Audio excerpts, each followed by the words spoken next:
Venri Chapter 27. Shepard. She woke to Garrus leaning over, nibbling at her ear. She had no idea what time it was, and didn't really care. She was comfortable and warm, and not the littlest bit interested when he said, "Time to get up."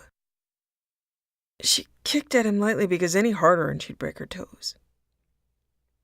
"No, you go be in charge." He growled softly. "I can't wait to give you back your ship. These people are a pain in the ass, and I have no idea how you do it." She tried to pull the covers over her head, but he stopped her. "I'm not doing it. You can't make me." Such a liar. "If you can't follow orders, there will be tickling." Okay, that's an effective threat. What time is it, and where do we have to be? He nuzzled the back of her neck.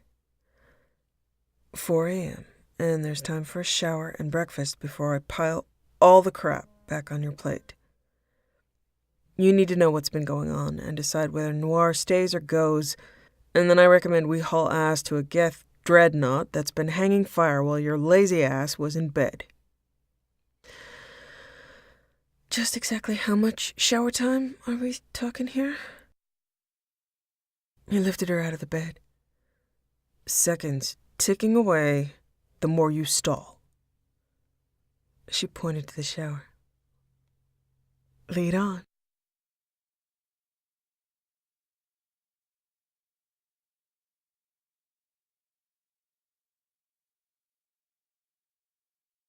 Moram was up to speed in a short time relative to what had been going on.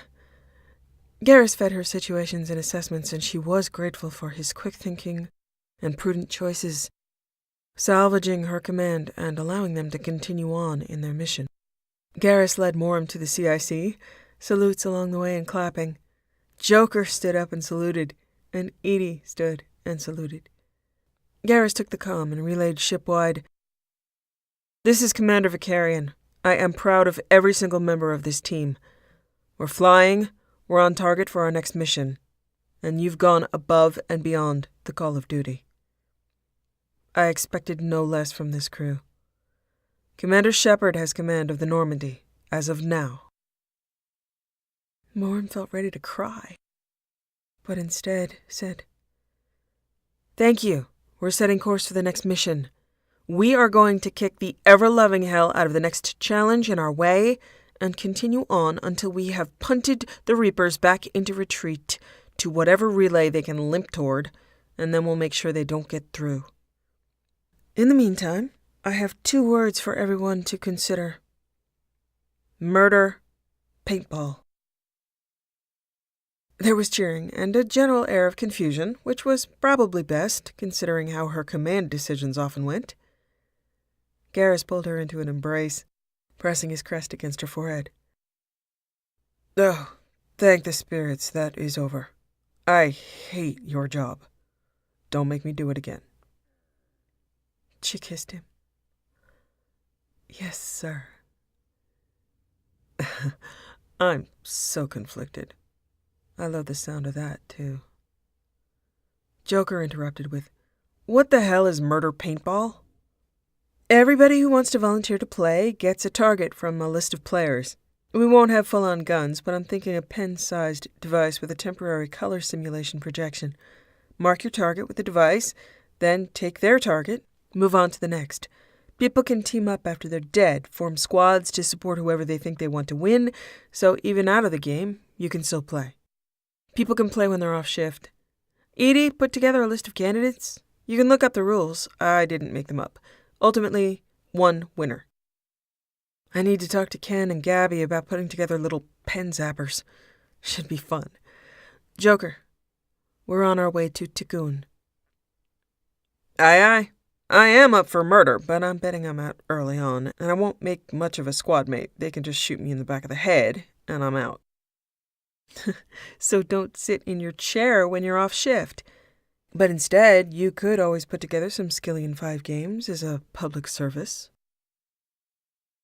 Oh, I like the sound of that. Yes, ma'am.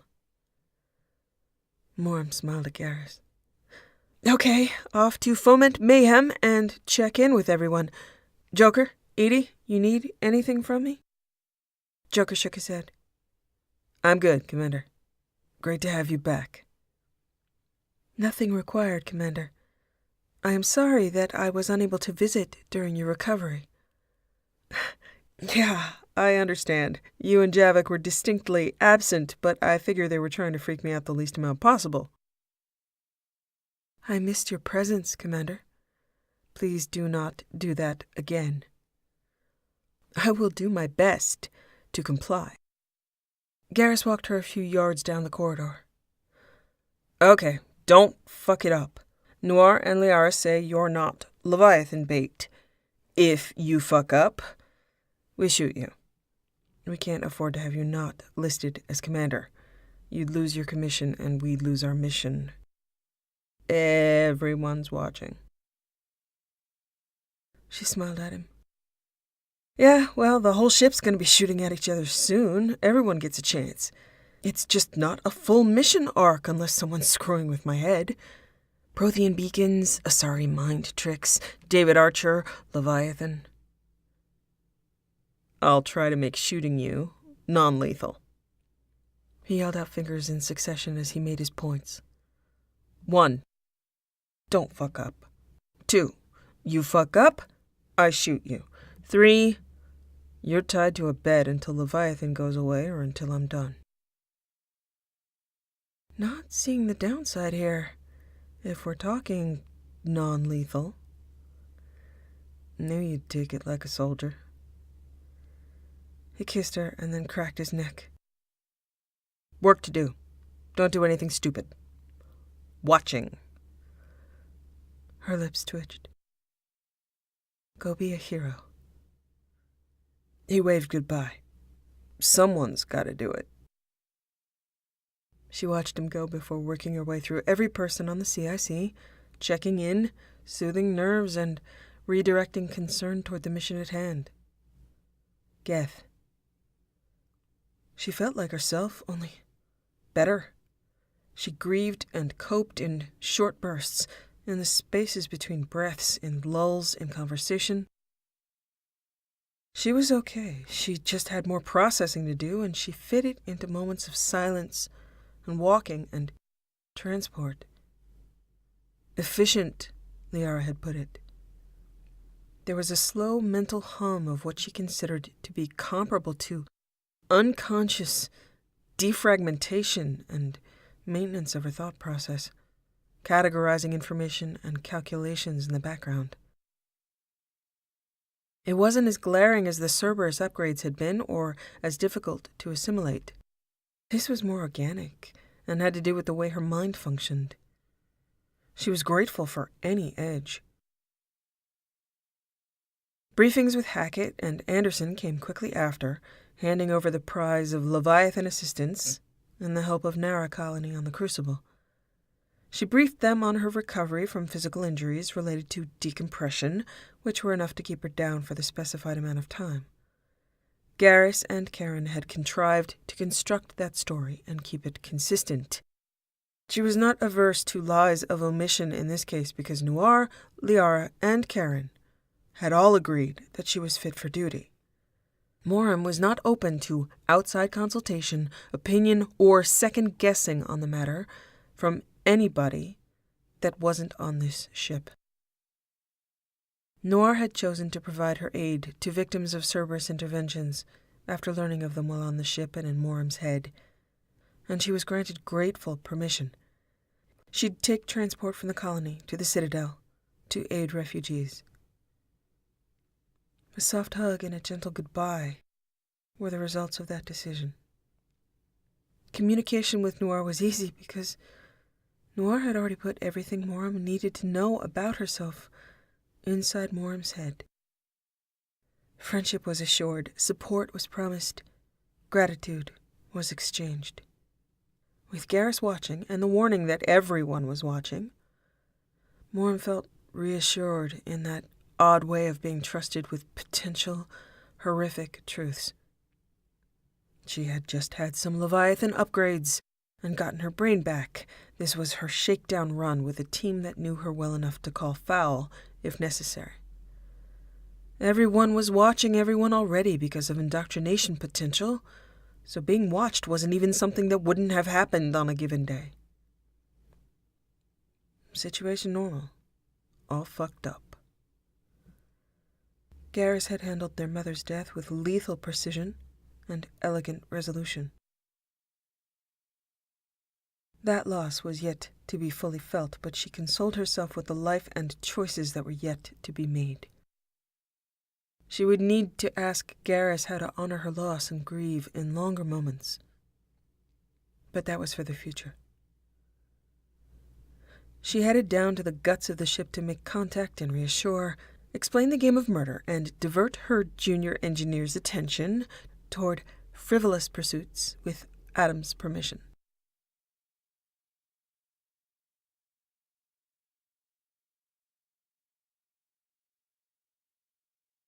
Two days into the cruise toward the Geth, murder paintball was a go. Kenneth and Gabby were tripping over each other to explain. This is absolutely brilliant. In order to provide proof of a hit, we have biometric marker feedback in the device itself, and it can replay any hit, syncing up to all the other devices in the area. Commander, this is huge. I mean, it's small. The size constraints made us really creative. We're going to submit a patent on this. Well, for as long as patents are still working. There's medical and military and entertainment value. Okay. You guys put it under your names, okay? It's not Alliance, and this was a personal favor, so I want you both taking joint credit. You guys playing? They looked at each other. I am so gonna kick your ass, Gabby. I know where you sleep. I sleep where you sleep. Right. That'll make it easy. Morm thanked them both and collected the devices, which were really very cool. She put together a pickup station, setting a time to start the game. Each device came coded with the name of the initial target and the planned progression, the grid set up by Edie after collating volunteers. As part of the game, nobody knew who was playing or was not playing other than Edie. Morm made the announcement to start the game. Ladies and gentlemen, and gentlepersons of other persuasions, Murder Paintball is up and running.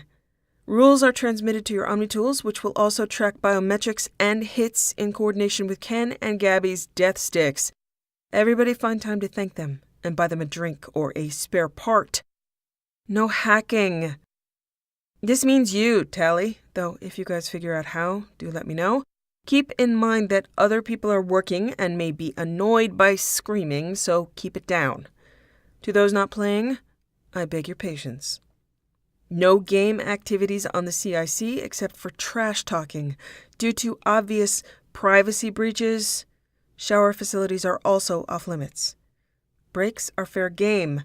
You all have them. You can all use them for murder-related activities, but you have to clock out for game purposes.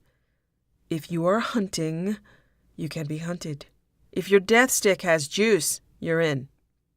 No powering down during pursuit. That's just cheap, and there's a proximity timer on it, so don't try. Good hunting. I'll see you all on the other side. As I have experienced death firsthand, I can tell you, you don't want it. To give everyone a shot at collecting their targets and formulating plans, the game starts in 4 hours.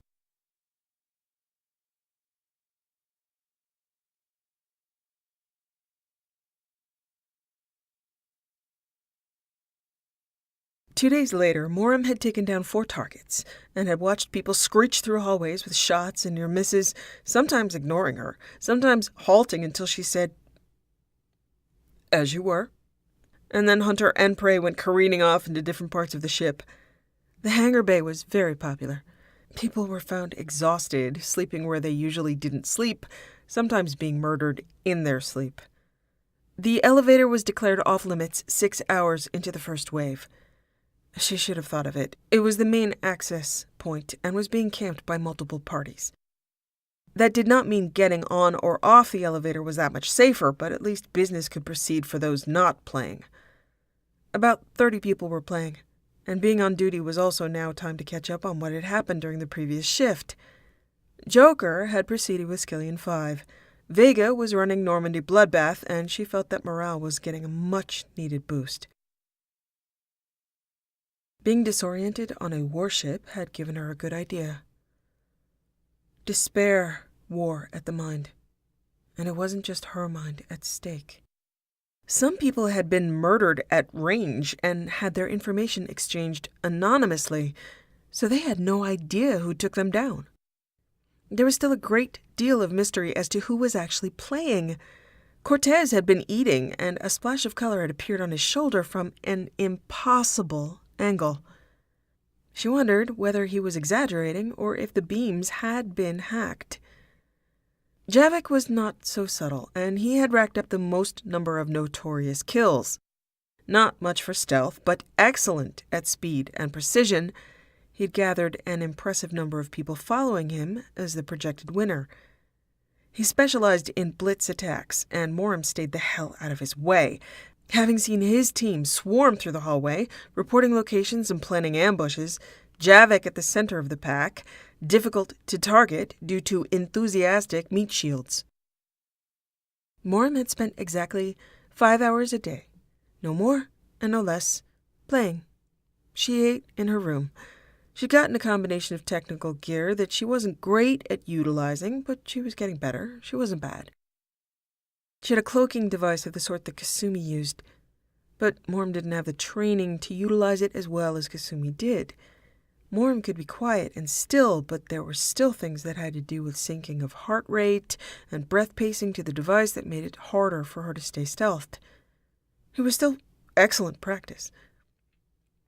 Her respect for Thane, who had been able to disappear without the device, was doubled.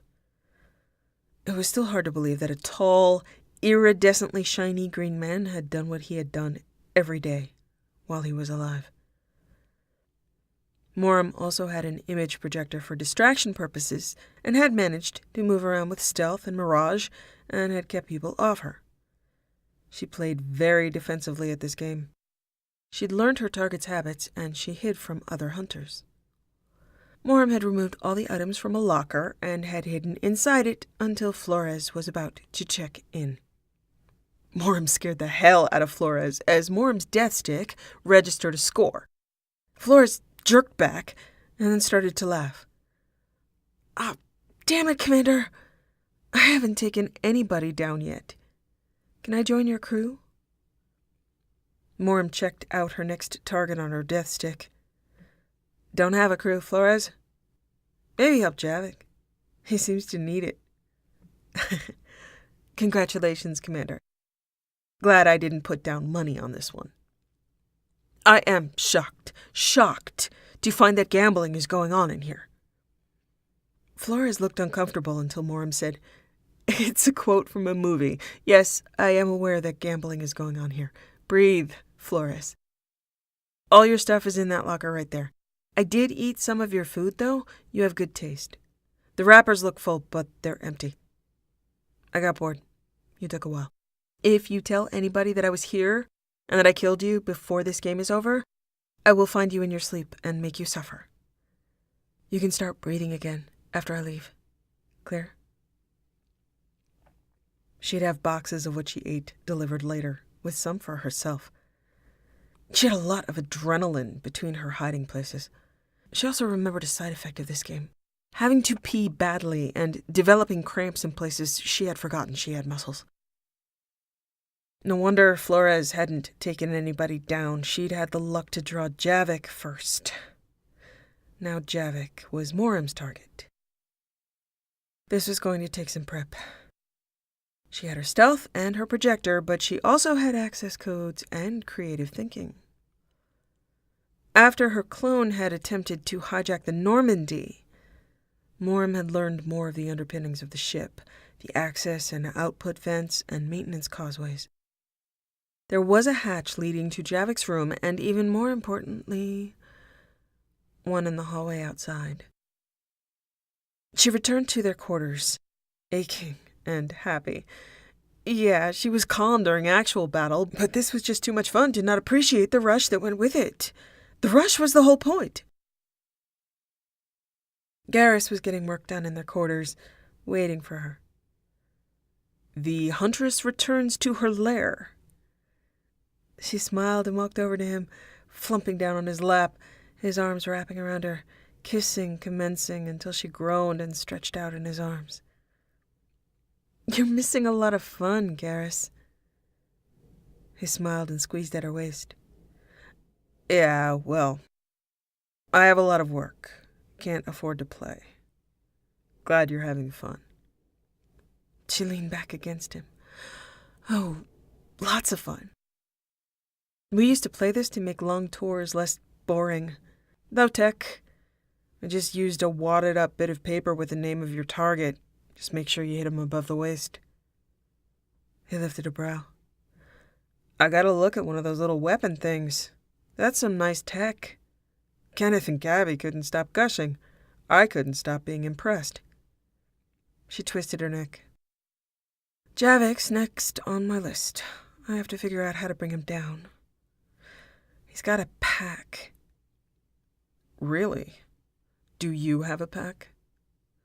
She shook her head vehemently. "No. I work alone, Vicarian. I'm a lone wolf, a lone Varan, a shot in the dark. I just cramp up occasionally."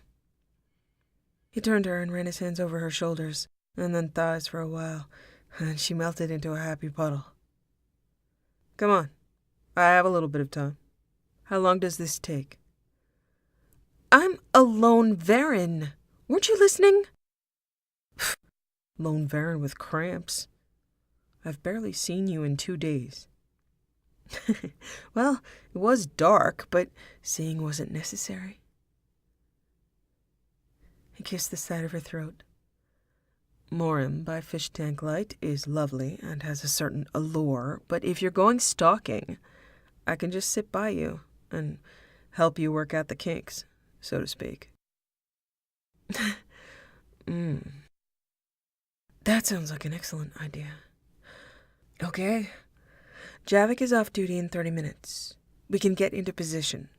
Normally, I wouldn't invite you because I utilize stealth and tight spaces, and you are not a stealthy person. But I know you can do it. We did it on the way into the Normandy after my clone made her colossal misstep. Fortunately, you're irresistible. Maintenance tunnels, here we go." He raised a brow plane. "Isn't that a little extreme? Why can't we just lie in wait in a hallway somewhere?" "Extreme is necessary. There are other hunters in hallways, and this is a stealth issue. We are on a stakeout. In or out? If we're going, we need to go now, except you need to change because you're clanky in that." "Spirits forbid I'm clanky." He changed into something more casual, and she was sure he would classify it as vulnerable. She punched in the code and opened up the ceiling hatch in her bathroom, jumped up into the access tunnel. Garrus said, "We can't take the elevator?" "Lone Varan, Garrus. If you can't keep up, I will leave your slightly less clanky ass behind." She heard him groan, but he jumped up into the hatch and was behind her quietly enough that she didn't complain. She had the route memorized, and she moved through the tunnels leading vaguely downward in switchbacks and ladders. She chose a spot over a hatch that led into the hallway outside Javik's door. From the noise, there were a bunch of people milling around in the hallway, anticipating Javik's entry into the game shortly. Morim mouthed the word, "traitors," and then shook her head when Garrus cocked his, because of course he couldn't read her lips, and the translator wouldn't be able to work without any sound. The hatch itself was a problem because opening it would make noise. She needed to ease it open but not let it fall free until later. She timed the mechanism to loud laughs and trash-talking, maintaining it on its balance, but making sure it was able to be released silently with one final twist. She heard from below. She thought it was Marcus. "Javik's the only one I know is even playing now. It's hard to bet when you don't know who is playing, so Javik's my only shot at some glory here." There was an answer from Carol. "I managed to take down Vega, but only because he won't stop doing pull-ups, even for the game. You bastards made sure I couldn't enjoy that for long. Might as well join him." Someone else said, "Who's next?" Various confused guesses. Apparently Javik played it close and tight and didn't inform his human shields who his targets were. Garrus spent some time moving in next to her beside the hatch, his hands stroking over her strained thighs and his mouth nipping at her throat. The lone Varen did not want to squeak, but that was hard to accomplish. Adrenaline and warm kisses occupied their time. When the hydraulics of Javik's door hissed open, she scrambled to put Garrus's hands on her calves, and then opened the hatch suddenly, dropping down head first, while Garrus realized fast that kissing was over. He almost let her slip, caught by surprise, but he grabbed at her descending calves quickly and didn't let her fall. She twisted until she had Javik in her sights, and then she tapped the contact, lighting up a patch at the back of his head above the throng. Once she had the confirmed tingle of a hit, she tugged rapidly with one of her legs in a way that she hoped he'd understand as he hauled her back up quietly. There was a clamor below. "What the fuck was that?" "Was that Shepard?" "Worth the price of admission." "You are all useless." She laughed quietly and secured the hatch quickly, leaning over to hug Garrus and kiss his cheek with happy adrenaline trembles. "That was great. Thank you." "My pleasure." She took her little death stick and started to check the readout, while underneath in the passageway there was a ringing buzz of notifications. She fumbled with hers while it vibrated, and then lit up with the words, "Murder, paintball, winner." As it scrolled, she bounced on her knees with anticipation, and then it said, "Garrus, Shakarian." Laughter and clapping broke out below. Javik saying, "Congratulations, Commander Shakarian." Morm's jaw dropped, and she looked down to notice a pool of light glowing under her right breast while Garrus twirled his own death stick between his fingers. She gaped at him. "Lying-ass, Turian, stupid-faced cheater." He shrugged. "I have no idea how humans survived the First Contact War. It must have been a combination of fluke and pity." She narrowed her eyes at him. "It's because they knew not to trust a Turian. How the—" "You sleep a lot more than I do." She scrolled further through the readout. "I got 5 kills. Javik got 6. You got 7. Cortez was one of them. How did you do that one? I have to know." Customize reflective surfaces. I put a lot of them up. They were very helpful. If that wasn't the fucking sexiest thing I've ever heard, I'd be really mad right now. He pulled her to him and kissed her hard, crushing her against his sternum blade. He moved his mouth in little kisses and nips to her ear. "Thanks for taking out Javik. He would have been a challenge." She rolled her eyes. "How long have you had me as a target?" "About a day." "So you were just going to wait for me to take everyone else out first? Oh, fuck you, Shakarian. Come on." The crowd underneath them was clapping and chanting Garrus's name. He spun open the mechanism for the hatch, dropped down, and caught her on her way down. He bowed to the crowd. "I claim this win on behalf of Clan Shepard." Morm rolled her eyes. Motherfucking cheater. There were a lot of congratulations and backslapping. People came from all over the ship after their notifications, and she eventually said to the hallway, "Move this to the mess. I'm breaking out all sorts of alcohol. On me." He leaned in. I just won a whole hell of a lot of money. I'll reimburse you. She hit him. So fucking obnoxious. His hand was on her lower back as they walked to the mess. You asked me what I did for fun? I've decided. This was fun. She tried to keep a straight face. Hate you so much. We are celebrating this day every year. Mark your calendar. The fun of the game, the surprise of his win being deftly outmaneuvered, and his assumption of years of anniversaries combined to make her awfully happy. Definitely good for morale. I'll make sure to shoot you first next year. He laughed, pulled her into his arms. That's what you get when you throw a shooting competition. Damn! You did throw it! He shook his head and repeated her tone and phrasing. Hate you so much. She leaned up to kiss him. Oh, I can tell. You're so damn cute when you win. I'm not cute. I'm clanky. Alcohol and food distributed, she settled in with a bottle of Rincol and held court with Garrus, sitting close enough to lean on him. She offered shots and offered drinking contests, but nobody would take her up on it.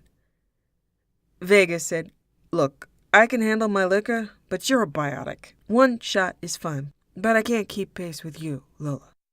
I'm only human. She toasted to him. And I'm only part human, biotic, Prothean, ghost, cybernetic, and now Leviathan. Yeah, it's probably not fair. She took a shot and, damn, it was nasty, but she suspected whiskey was not going to give her a buzz anymore. She lined up one for Vega and one for Garrus, who looked at it, shrugged, and then downed it. Vega laughed and knocked it back, kept his balance and everything before he waved off any more, and tried not to stagger as he walked away. Tally came up and sat down, declined a shot. Congratulations, Garrus. I should have known better than to try to play. My peripheral vision is terrible in this suit at times. I'm glad I didn't have to kill you, Tally. She shrugged. I was hit by a Javik swarm. I don't think I'm playing again. Moram told her, Oh, I'm not sure I can either, depending on how this all goes, but that was fun. Though I will never trust my husband again. Garrus bumped his shoulder against hers. You can trust me. You just won't know when. Moram poured another shot. A toast to the vile betrayer. A cheer went up. To the vile betrayer. I love these guys. She turned to Garrus. Javik called you Commander. I think he likes you. I'll stay close to him and play along. When he tries to take over the ship, I'll give you a heads up and you can head for a life pod. Whoa, me and life pods, not so good. So you're not coming with me? Are you kidding? Have you seen this ship? She's nice. Cal and I could make ourselves useful. Garrus gestured at Tally. See? It's a good deal. Why don't you want me to have any fun? Wait. I can be useful. I promise. You like mining, Shepard? We'll drop you off somewhere rich, with a bunch of probes. Not sure you can be useful. You got anything in the way of booty? What? She took another shot. Booty. Never mind. Human thing. Yes, I'm 4 years old. Then you definitely can't come. Garrus tilted his nose up. You're probably not tall enough to be a pirate anyway. Moram put her head down on the table and pretended to cry. Joker wandered up. Hey, Garrus. Congratulations, and thanks for finishing that. Couldn't even play a game of cards without someone either hiding under the table or knocking the whole thing over. What's with her? Something about booty. She'd make a crappy pirate when we all take off together and leave her behind. Oh, yeah, I can see that. I can do some quality pirating. He's definitely not tall enough. Joker clucked at her. I can see why they're not bringing you. You're judgmental, and there's something wrong with your booty. I'm gonna have a whole bunch of Ezo, and you guys are gonna need it, and I won't let you have it. Joker informed her. We'll be pirates. We'll just take it. Garrus agreed. It's not like we're not gonna visit. We like you. Right. It's just that Javik likes you more. Garrus shrugged. Can you blame him? Tally nodded. Javik has good taste. Joker added sagely. Yeah, if I want to get any pirating done and I don't want to be killed in my sleep by a gang of marauding sycophants, I need to agree with Javik. Moram took another shot. Sycophants. That's what I forgot to get at the last port. Tally shrugged at her. Too late now. People came and went, and there were more stories. Moram was getting slightly off balance from the ring call, but couldn't get drunk. She assumed she'd get sick first.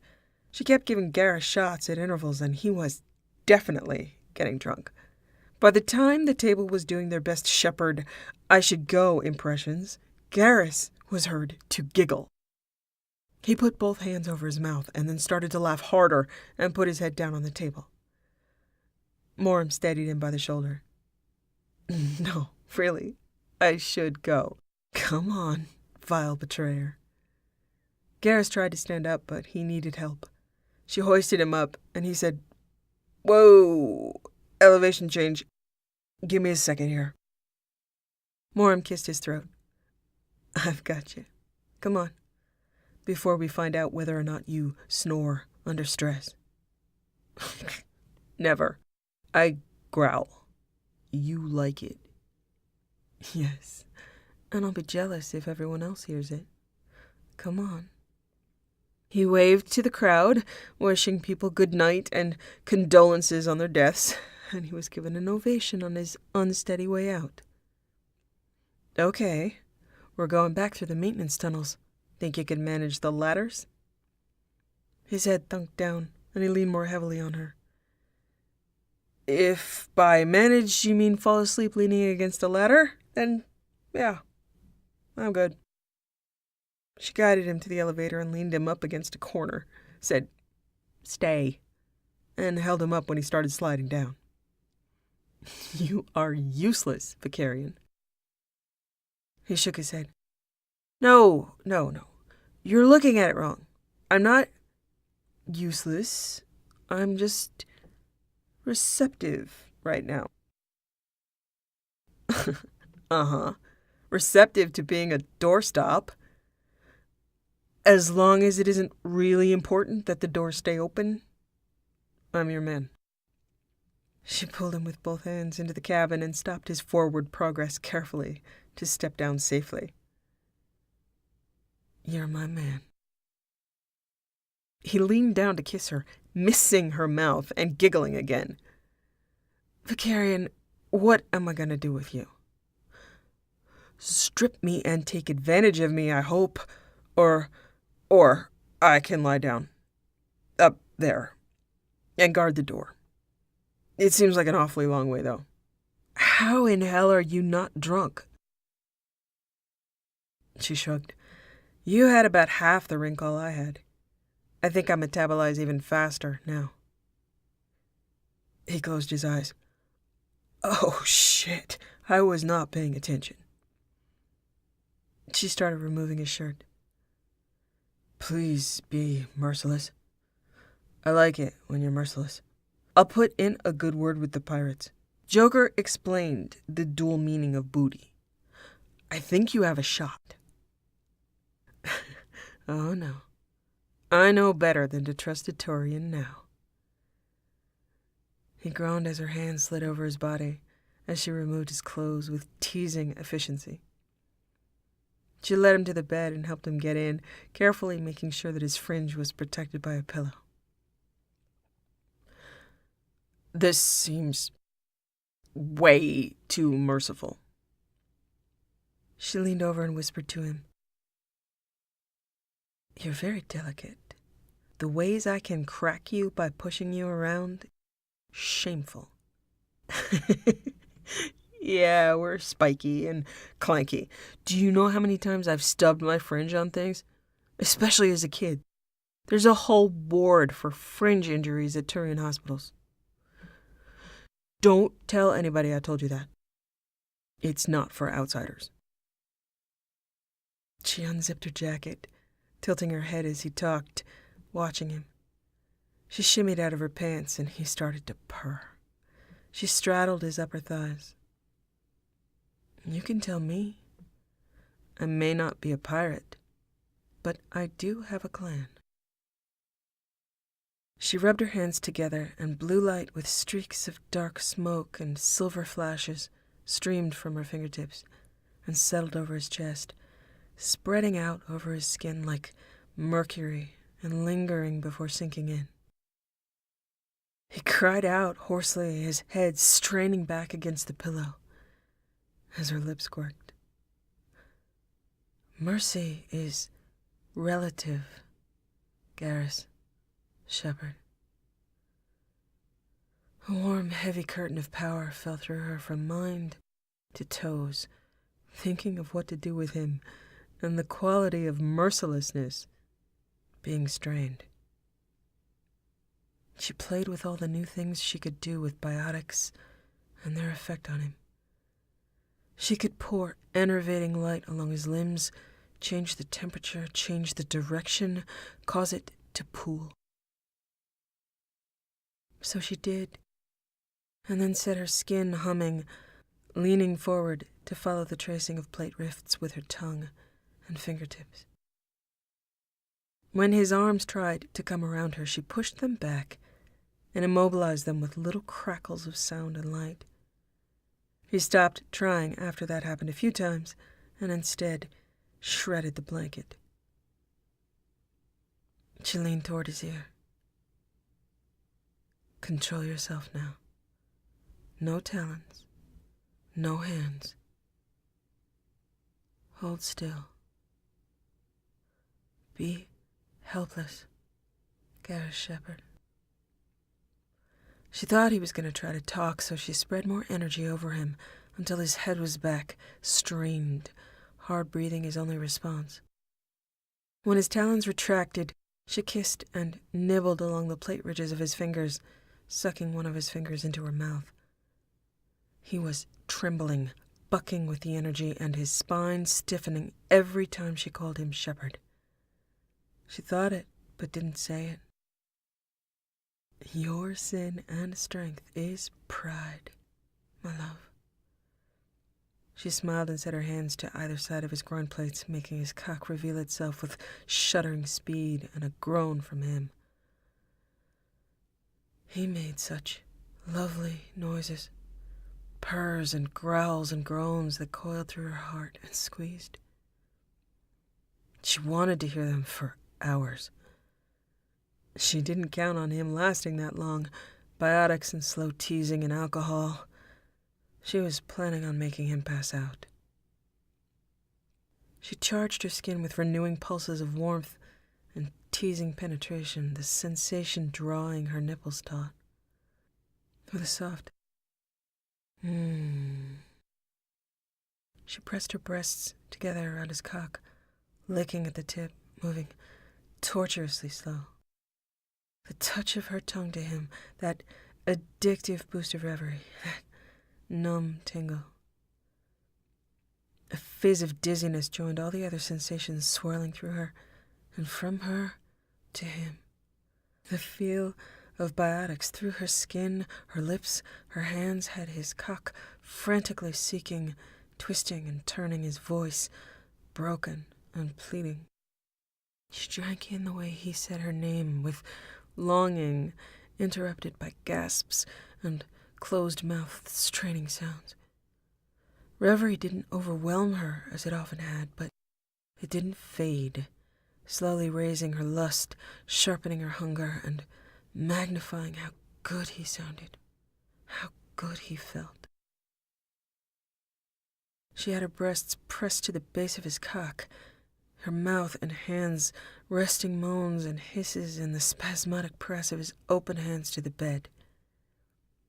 She lifted herself completely off him, moved up his body until she was licking around her bite mark, another place of pride on his body. "Do you want to use your hands?" "Yes." She smiled against his skin. "Good. But you can't." She interrupted his frustrated sounds with a bite on his throat, turning his protest into a long groan of pain and pleasure while she tasted his blood. She pulled back and lifted one of his hands, stroking along a plate groove. "Give me your talon." He did, and she smiled at him, then drew the tip down her sternum, slicing into her skin, then licking the tip of his talon before pressing it back into his hand and putting his hand back down flat to the bed. She scratched fingertips along his scent ridges, rubbed under her jaw, swathed her fingers over her breasts. She gathered blood from between her breasts with a fingertip and then from his throat with another, rubbing that against her lips. She leaned forward until she was almost touching his mouth. "Open for me. Then hold still." She pressed a charged hand to the side of his straining throat, and another hand vibrating against the Kinral spacers, taking a long moment to savor his straining muscles. He wanted to take control, but he wouldn't. Her word was law. His mouth plates parted, and she licked along the edges, touching her tongue to his. His response was a chest-deep purr. She pressed her breasts to him to feel it through his chest. She set her skin to pulsing blue, sliding back to take his still straining cock in her hands, rubbing the tip against her clit, gliding wet and slow against him, stopping to grind against the joined creases, treating him like a toy. He stared at her, fierce, weak, electric blue, and she hitched her lips in a smile, closed her eyes, closed him out. She intensified the flow of energy from her hands and rode the side of his cock with patient slowness, as if she were alone with all the time in the world. The sounds he made, and the way he involuntarily twisted as she held him against herself, the pulsing energy from her own hands brought her slowly and then faster to a shuddering orgasm, biting her lip as she pinched at her nipple and threw her head back. Before the waves faded, she lifted herself and took him inside hard and deep, and she opened her eyes to watch him as full reverie overtook his body and hers. She leaned forward onto him, biting at his throat again until the wound opened, biting down on her lip and allowing him to kiss her, to lick the taste from her, with only his mouth and his tongue, no hands, no lifting his head. "What's my name?" "Warren." His voice made her smile. She kissed him lingeringly. As she sat up and used her thighs to lean forward and thrust, her breasts bouncing, renewed energy in her hands, passing over his waist, his chest, his thighs. She kept one hand on his body and one hand between their legs, dragging more growls from him, watching his eyes roll back in his head. She rode him until she came again, watched the strain in his arms and his neck, listened to his pleas.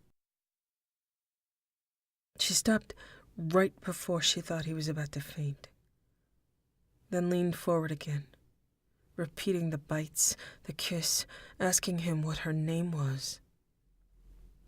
It didn't matter what name he used, though he thought it did, as he tried to get it right, calling her Shepard, Morim, Bakan, Commander, Venri. Each time he called her name on command, she started over.